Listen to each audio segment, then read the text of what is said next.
جمعے کی نماز میں جو پشاور کی جامع مسجد میں خونی واقعہ ہوا جس میں 57 افراد شہید ہوئے اور 100 سے زیادہ افراد زخمی ہوئے،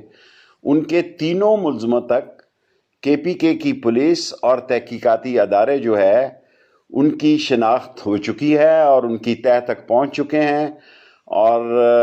اس سلسلے میں KPK پولیس اور تحقیقاتی اور تفتیشی اداروں نے بڑا زبردست کام کیا ہے۔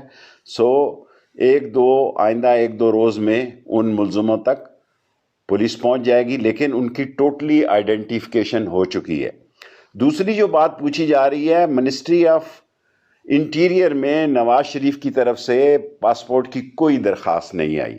اور تیسری اہم بات جو میں کہنا چاہتا ہوں کہ عدم اعتماد کا بڑا شور مچایا جا رہا ہے، اجلاس کی ریکوزیشن کی درخواست بھی ابھی موصول نہیں ہوئی۔ اجلاس کی ریکوزیشن کی درخواست کے موصول ہونے کے 14 دن کے اندر اسپیکر نے اجلاس بلانا ہوتا ہے۔ اجلاس کی ریکوزیشن اور عدم اعتماد کی تحریک دو مختلف چیزیں ہیں، دونوں اکٹھی نہیں ہیں۔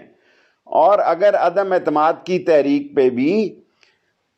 3 دن 2 دن اسپیکر صاحب کے پاس ہوتے ہیں، پھر 7 دن اس پہ تقریریں اور اس کے بعد ووٹنگ ہوتی ہے، اپوزیشن جو ہے عوام میں غلط فہمیاں پیدا نہ کرے۔ ملک سیلابوں یا زلزلوں یا بیماریوں سے تباہ برباد نہیں ہوتے، ملک افواہوں سے اور جو ملک کے اندر جو تخریب اور انتشار کی باتیں کی جاتی ہیں، ان سے ملکوں کو نقصان پہنچتا ہے۔ ابھی دلی دور است، اور یہ کم و بیش 1 مہینے کا پروسیجر ہے۔ 1 مہینہ نہ صحیح تو 24-26 دن تو کہیں نہیں گئے، اور انشاءاللہ تعالی عمران خان 5 سال پورے کریں گے، اور اللہ سبحانہ تعالیٰ کے حکم سے ہم بے شک یہ جو مرضی تحریک لے آئے، پہلے بھی ان کو اسمبلی میں شکست ہوئی ہے، اب بھی شکست ہوگی، اور پاکستان جو ہے وہ آگے بڑھنے کی طرف جا رہا ہے۔